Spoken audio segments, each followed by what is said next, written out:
Hello everyone, welcome to Machine Learning Algorithm series in CSE Core Concepts. In this video, I am going to discuss about the naive Bayes classifier.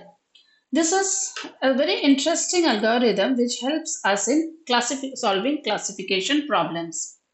Now in this case, in this algorithm, it requires only one scan of the data, and what basically is to be done is that we are given a hypothesis that a data points belong to a particular class. Okay, and we have to compute the probability for the hypothesis to be true. That how much is the probability that the hypothesis that you have given that so and so data belongs to a particular class is true. Now, before understanding the naive Bayes algorithm, I would like to discuss a very little thing about probability so that it will be very easier for you to understand the algorithm. We have two types of events. One is called as an independent event and another is dependent events. Now, what are independent events? Let's say, for example, if I am tossing one coin, okay, the probability of getting head is what? 0.5 and the probability of getting tail is what? 0.5. Doesn't matter. Now, if I am tossing two coins, okay, two coins, but both of them can have any answer, right? Tossing the first coin and tossing the second coin is the output of both of them is independent of each other. It is not so that because the first coin will have a head, the second coin will have a tail. Or because the first coin will have a head, the second coin will also have a head. This is not applicable, right? So these type of events are called as independent events. That is, the output of one event does not affect the output of the other event. Second category is called as a dependent events. Let's say, for example, I have a box of 5 chocolates, mixed chocolates, right? And the probability will keep on changing depending on the number of chocolates left in the box. Let's say, for example, I am picking up one chocolate, right? The next time the probability will change. That what is the probability that I will pick up? Say I have two types of chocolates. Let me be more precise about these dependent events. Let's say in a box I have 5 chocolates. There are 3 Dairy Milk and 2 Kit Kat, right? So the first event is picking one Kit Kat. What is the probability that I will pick up one Kit Kat from that box? That is 2 by 5 because there were 2 Kit Kats among 5 chocolates. So the probability is 2 by 5. Then first I picked up, right? Now second time, what is the probability that again I will pick up one Kit Kat? Now after picking up the first Kit Kat, how many is remaining? One is remaining. And total how many chocolates are there? 4. So the probability changes, that is it becomes 1 by 4, right? Whereas in case of independent events, first coin I am tossing, the probability of head and tail is both 0.5. For the second coin again it is 0.5 and 0.5. It does not matter what is the result of the first one. But here, after the first event that I have picked up one Kit Kat from a box of 5 chocolate, the probability that I will pick up a second Kit Kat from a box of 4 chocolate becomes 1 by 4. So how many remains? Only 3 Dairy Milk remains. So this case is a case of a conditional probability. Let's say P of A refers to the probability that an event A will occur. Okay, event A is occurring. P of B is the probability that the second event B occurs. So what do I mean by P? B conditional A is that P event B will happen only if A has already happened. Understood? The probability of picking a second Kit Kat from a box of 4 chocolates will happen only if I have picked up one Kit Kat from a box of 5 chocolates. So let's say my event A is what? Picking up the first Kit Kat. So probability of A is what? 2 by 5. Probability of B conditional A is what? What is the probability of picking the Kit Kat in event B if A has already happened? So P of A intersection B means probability that both events A and B take place. So what is the probability that it has taken place? That is P of A into P of B, that is 2 into 5, 2 by 5 into 1 by 4, that is 1 upon 10. This is the probability that both the events A and B occur. And for P of what the formula says, P of B conditional A is equals to what? Probability that both the events occur divided by probability that the first event occurs. So this formula you should know. Okay, that is conditional probability, that is probability of occurrence of event B provided event A has occurred, means that probability that both the events have occurred divided by the probability of first event. Right. So you can see here the answer is again 1 by 4. So conditional probability A to B means what? This is the same thing, that event A has occurred provided event B has already been occurred. So conditional that is, if I write down both of them, right? So I am trying to figure out the formula, right? I am deriving the Bayes theorem from this. So if I am saying, let's go back. If I am saying P of B conditional A is equals to P of A intersection B divided by P of A. Fine. If I write the other way around, that is A conditional B is equals to P of A intersection B divided by P of B. So in both cases, P of A intersection B remains same. So if I make P of A intersection B as the subject of the formula, then I have to send P of A conditional B to the other side of the equation. So it becomes a multiplicative term. So, and also my P of B conditional A is equals to B conditional A. And so this is also a multiplicative term I am deriving. So basically, we know that P of A intersection B and P of B intersection A means same. That is the probability that both the events have occurred. So for both the formulas, if I am putting only the right hand side, okay, I am eliminating P of A intersection B. So what will happen here? What I want as the subject of the formula is that P of A conditional B is equals to what? P of B condition A into P of A divided by P of B. This is simple cross multiplication mathematics, right? So this formula P of A conditional B is called as the posteriori probability. That is, what is the second event, the probability of the second event. P of B conditional A is the likelihood that it will happen. P of A is the prior probability, which you already know that the event A has occurred, and P of B is called as the marginal probability. So let us see very precisely what is naive-Bayes classifier then, right? Let us say, for example, I have three classes. I have a data set. Okay, I have some treatment going on, and my data can belong to three classes: treatment A, treatment B, and treatment C, right? And I have been given some sample test data, and I want to figure out to which class this data belongs to. So what we are going to do here is that we will assume that X belongs to class C1. Okay, this is the hypothesis. So we will assume that X belongs to class C1. We will find out the probability, what is the probability that X belongs to class C1. Okay. Then we will assume that X belongs to class C2. We will find out what is the probability that X belongs to class C2. Then we will find out what is the probability that X belongs to class C3. Then among these three probabilities, whichever value is highest, we are going to assign X to that class. Okay, so that is what is given here. So the formula says that the probability of Ci conditional X means what? X belongs to class Ci. Why I? I means IC depends on the number of classes. So I can be 2, there can be 2 classes. If there are 3 classes, I will be 3 and so on. Right. So the formula is getting from the naive-Bayes algorithm. So if you go back, you can see, let's say here in case of A, I have written Ci and B is nothing but X. So what does it mean? P of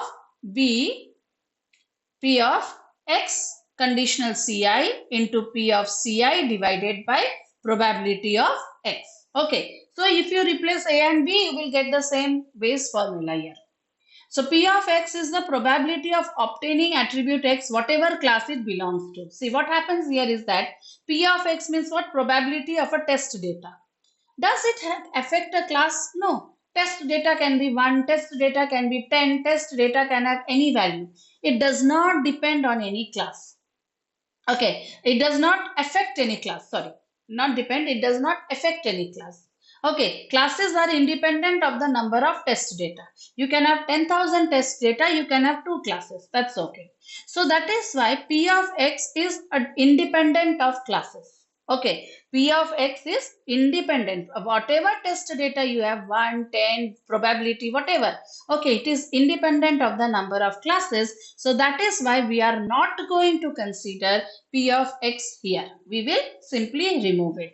So our equation becomes simple. That is, probability that X belongs to class Ci is equal to probability Ci of X into P of Ci. Okay, this is the naive Bayes equation for determining class. Basically, we derived it from the Bayes equation, but we have eliminated the denominator P of X. And why did we eliminate? That I explained you, that the number of test data, number of value I1, number of cholesterol level 10 does not affect the number of classes, right? So that is why we have eliminated.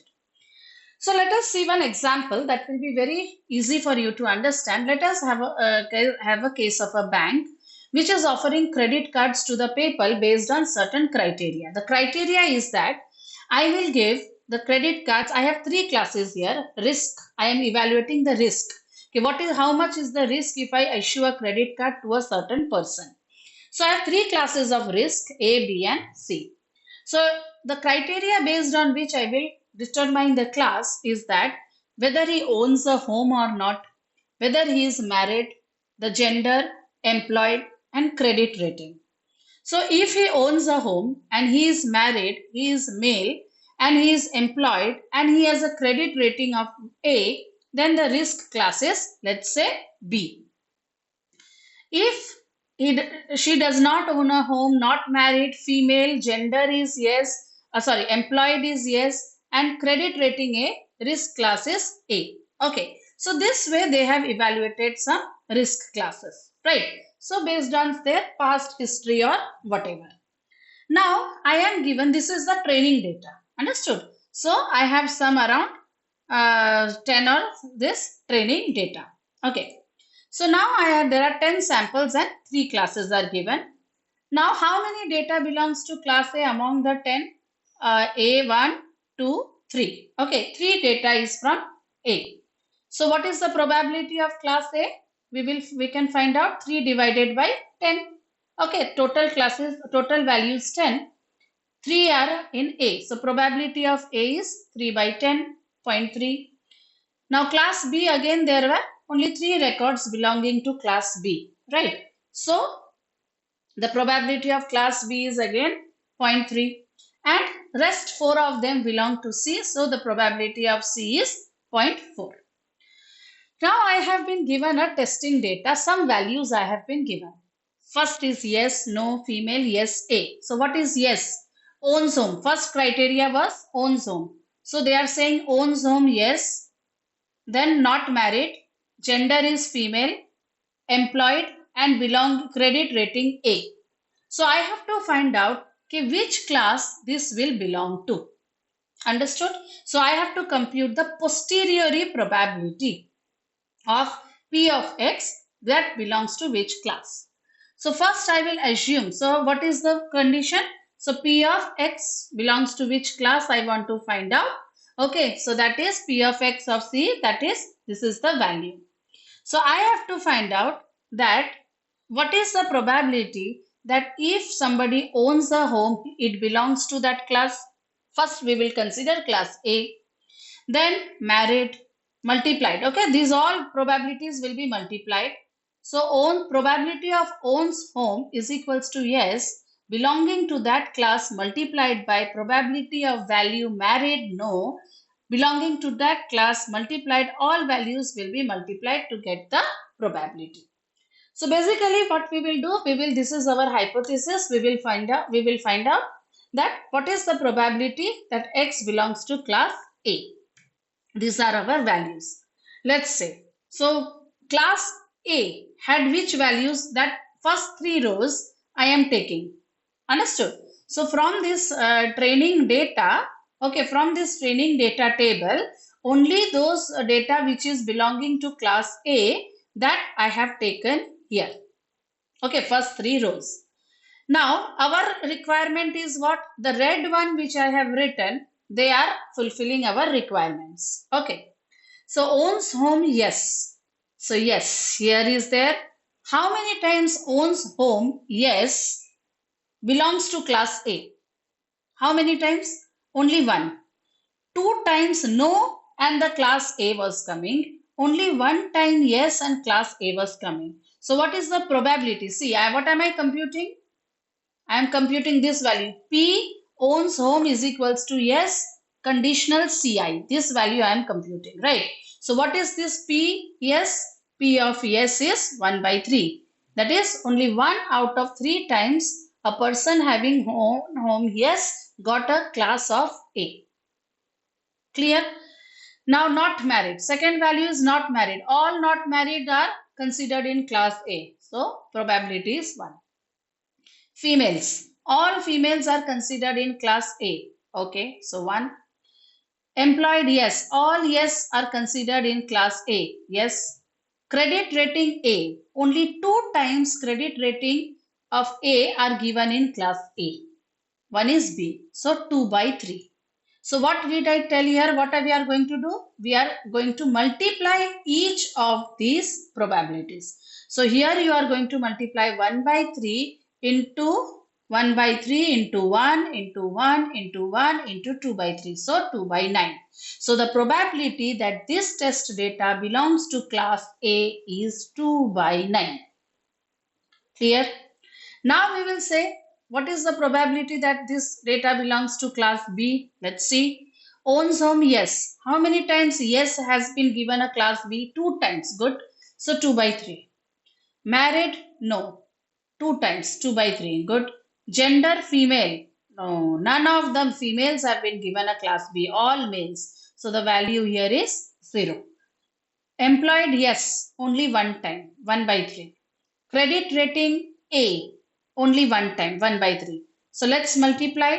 That is 2 by 3 into 2 by 3 into 0 into 1 by 3 into 1 by 3. Value is 0. So there is no probability. That is 0. Now let's find out what is the probability that this data belongs to class C. 4 data were there, right? For belonging to class C, 4 training data were there, right? So yes is 2 times. So 0.5. Married? No. All yes are there. None of the no married have been given a class C. So 0. Females, all females, yes, 1. All employed, yes. Credit rating 2 times A have been given a class C. So 0.5.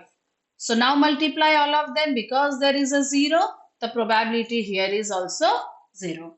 So who is having the maximum probability?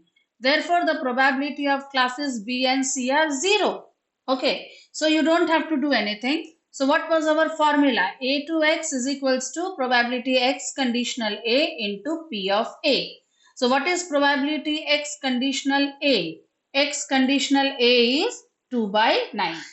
Okay, so X conditional A is 2 by 9 multiplied by probability of A. What was probability of A? Let's go back and find out.